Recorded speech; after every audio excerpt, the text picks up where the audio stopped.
How to see recently unblocked friends on Facebook.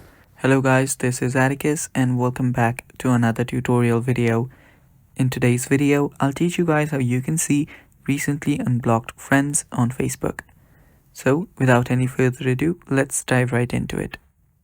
The first step that you will need to take is open up your Facebook. After you open up your Facebook, make sure that you're logged into your account. After doing that, you can now head over to the menu section that is on the bottom right corner. After you tap on the bottom right corner, there you should see your friends section right here. If you don't see it, tap on the see more button to expand on that. Tap on friends and here you can head over to your friends button here. Now you should see all of your friends listed here. Tap on the sort option and select newest friends first. After you tap on newest friends first, you should be able to see all of your new friends on the top. Now, friends that you unblocked will also get right above here. So yeah, that is how you can see recently unblocked friends on Facebook. Thanks for watching guys. That is all for today's video. Stay tuned for more and bye bye. Take care.